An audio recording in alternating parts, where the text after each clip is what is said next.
Mesdames et messieurs, bonjour et bienvenue dans le programme francophone hebdomadaire de African News and Views. Le 34e sommet de l'Union africaine a pris fin ce dimanche 7 février, après 2 jours de réunion. Un sommet qui a eu lieu en ligne, pandémie de Covid-19 oblige. Monsieur Félix Tshisekedi, le dirigeant congolais, assure pour un an la présidence de l'UA. Monsieur Moussa Faki a aussi été réélu président de la Commission pour 4 ans. Les chefs d'État, lors de leur réunion, sont revenus sur plusieurs dossiers importants du continent et de l'organisation. Ce sommet a permis la poursuite de la mise en place de la réforme de l'UA, réforme Kagame, et le passage à 6 commissaires au lieu de 8. Les affaires politiques et le département paix et sécurité sont désormais liés. Concernant la pandémie, le président sud-africain Cyril Ramaphosa l'a évoqué en longueur dès son discours d'ouverture samedi. De nombreux chefs d'État ont salué aussi la collaboration et coordination sur le continent depuis le début de la crise. Le dossier sécuritaire était aussi au menu du sommet. Pour cela, l'UA veut s'appuyer sur le développement du commerce et de l'économie. Elle a salué la mise en place de la zone de libre-échange continentale africaine. Les chefs d'État ont parlé aussi un peu de culture.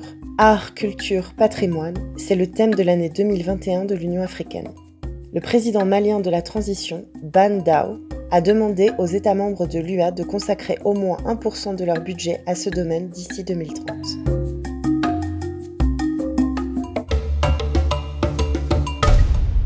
En Afrique du Sud, la campagne de vaccination contre le coronavirus sera lancée avec le vaccin Johnson & Johnson, finalement préféré au vaccin AstraZeneca, dont l'efficacité est actuellement remise en cause sur leur variant.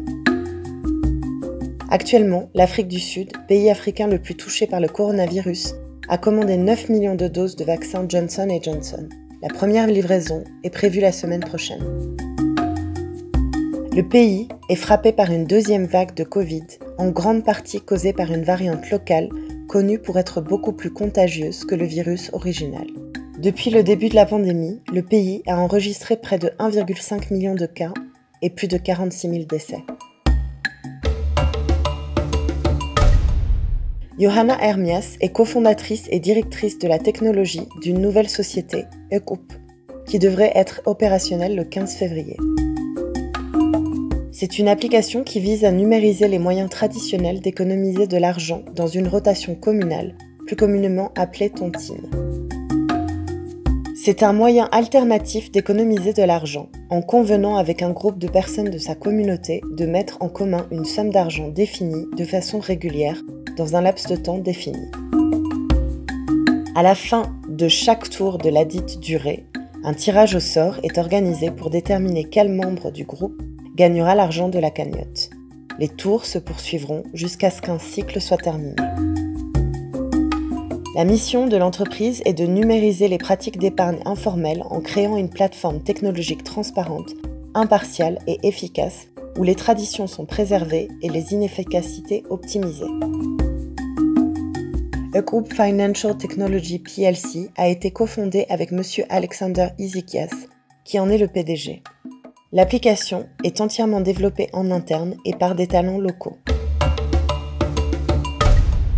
Dans un hôtel sud-africain à Johannesburg, un robot concierge veille à l'entrée, répond aux questions et conseille la clientèle de l'établissement.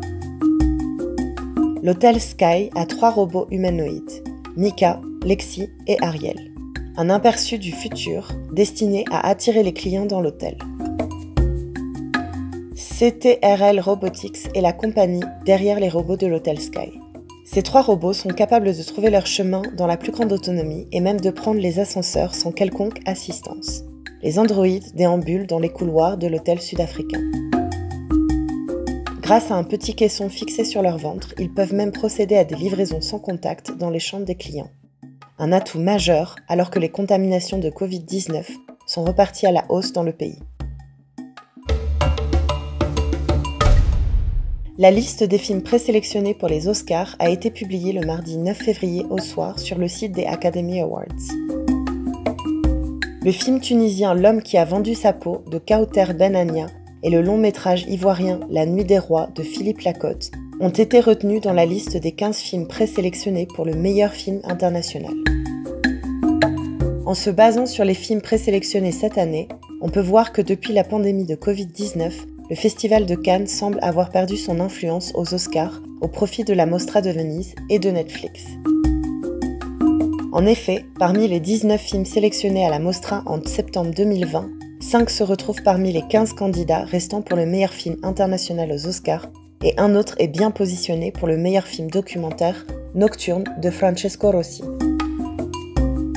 L'homme qui a vendu sa peau, dont l'acteur Yahya Mahaini avait décroché à Venise le prix de la meilleure interprétation masculine, se retrouve aussi dans la dernière ligne droite pour la course aux Oscars. C'est le cas aussi de La Nuit des Rois de Philippe Lacotte, qui raconte une histoire se déroulant dans l'une des prisons les plus surpeuplées d'Afrique de l'Ouest, la Maka. La pétanque devient très populaire en Centrafrique. À l'automne, une fédération est née pour promouvoir cette discipline dans le pays. Le week-end dernier, elle a pu tenir son premier tournoi à Bangui. 24 clubs se sont affrontés pour la première fois. La fédération souhaite, à terme, participer à des compétitions internationales. Arts TV vous remercie pour votre attention et vous souhaite un excellent week-end. Marianne Coelho, Addis Abeba, Éthiopie.